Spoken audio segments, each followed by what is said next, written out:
السلام علیکم ویورز، کیا حال ہیں آپ کے؟ آئی ہوپ آپ ٹھیک ٹھاک ہوں گے۔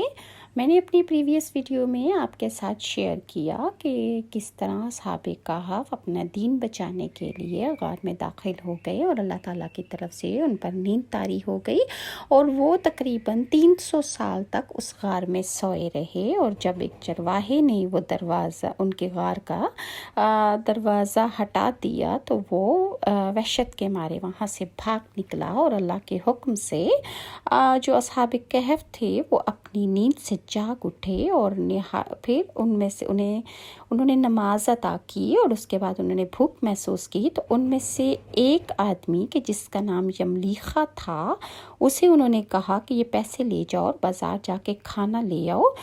یملیخا غار سے نکل کر بازار گئے اور یہ دیکھ کر حیران رہ گئے کہ شہر کے ہر طرف اسلام کا چرچا ہے، لوگ اعلانیہ حضرت عیسیٰ علیہ السلام کا کلمہ پڑھ رہے ہیں۔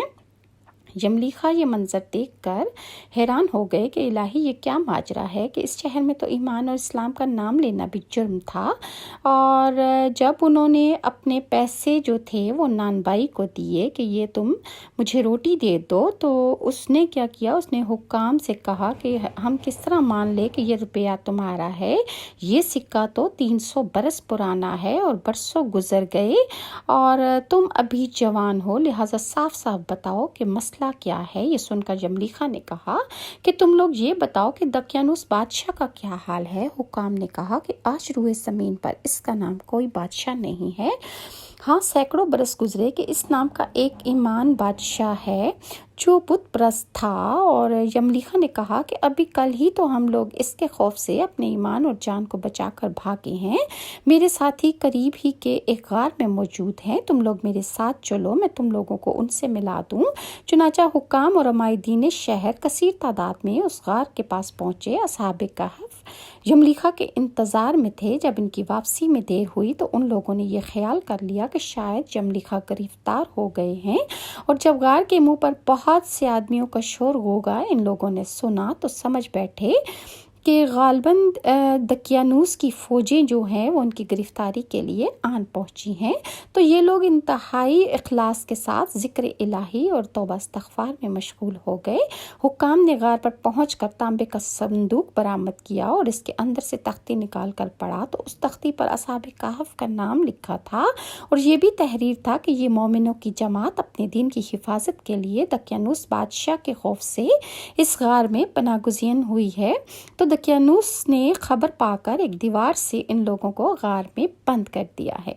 ہم یہ حال اس لیے لکھتے ہیں کہ جب کبھی بھی یہ غار کھلے تو لوگ اصحاب کہف کے حال پر مطلع ہو جائیں، یعنی جان جائیں۔ حکام تختی کی عبارت پڑھ کر حیران رہ گئے اور ان لوگوں نے اپنے بادشاہ بدروس کو اس واقعہ کی اطلاع دی۔ فوراً ہی بادشاہ بدروس اپنی امراء اور عمائدین شہر کو ساتھ لے کر غار کے پاس پہنچا۔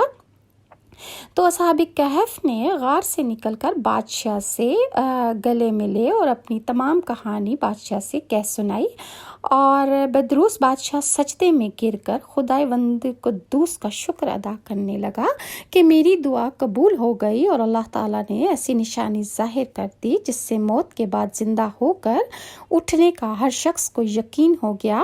اصحاب کہف بادشاہ کو دعائیں دینے لگے کہ اللہ تعالیٰ تیری بادشاہی کی حفاظت فرمائے، اب ہم تمہیں اللہ کے سپرد کرتے ہیں۔ پھر اصحاب کہف نے السلام علیکم کہا اور غار کے اندر چلے گئے اور سو گئے، اور اسی حالت میں اللہ تعالیٰ نے ان لوگوں کو وفات دے دی۔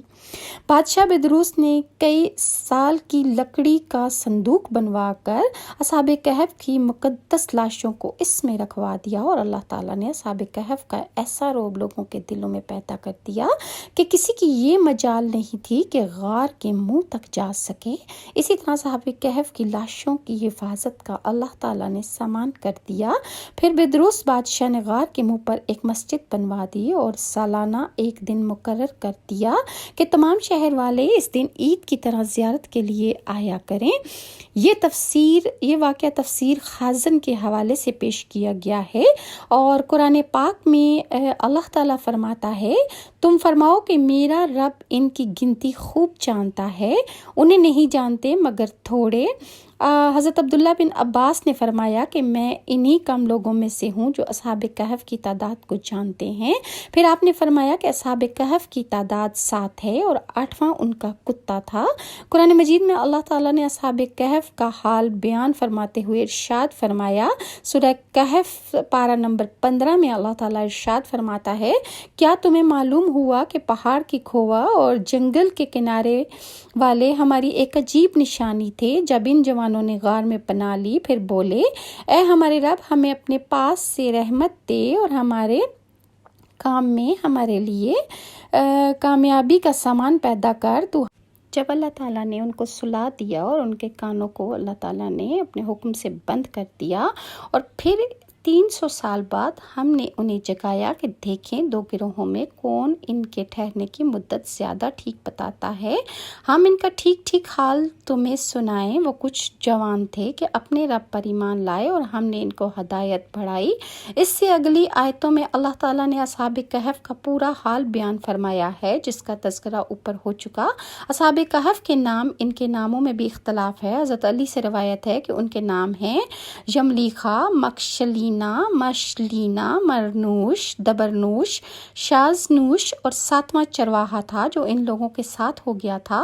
حضرت علی نے ان کا ذکر نہیں فرمایا، اور ان لوگوں کے کتے کا نام قطمیر تھا، اور ان لوگوں کے شہر کا نام افسوس تھا، اور ظالم بادشاہ کا نام دقیانوس۔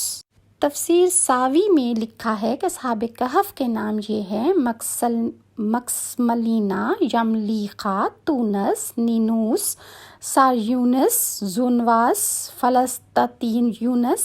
یہ آخری چرواہے تھے جو راستے میں ساتھ ہو لیے تھے، اور ان لوگوں کے کتے کا نام قطمیر تھا، اور وہ اپنے غار میں 300 برس ٹھہرے۔ اور تو کفار کہنے لگے کہ ہم 300 برس کے متعلق تو جانتے ہیں کہ اصحاب کہف اتنی ہی مدت غار میں رہے، مگر ہم 9 برس کو نہیں جانتے۔ تو حضور صلی اللہ علیہ وآلہ وسلم نے ارشاد فرمایا کہ تم لوگ شمسی سال جوڑ رہے ہو، اور قرآن مجید نے قمری سال کے حساب سے مدت بیان کی ہے، اور شمسی سال کے ہر 100 برس میں 3 سال قمری برس بڑھ جاتے ہیں۔ یہ تھا اصحاب کہف کا واقعہ۔ لیکن اصحاب کہف کی غار کی کیا حالت تھی، اور ان کا کتا کس حال میں تھا، اور کس طرح ان کی وفات ہوئی، انشاءاللہ میں آپ کے ساتھ نیکسٹ ویڈیو میں شیئر کروں گی اصحاب کہف کے بارے میں مزید ڈیٹیلز۔ اگر ویورز آپ کو میری ویڈیوز اچھی لگتی ہیں تو کائنڈلی لائک اور سبسکرائب ضرور کریں، اور نیکسٹ ویڈیو تک کے لیے ناز کو اجازت دیں۔ اللہ حافظ۔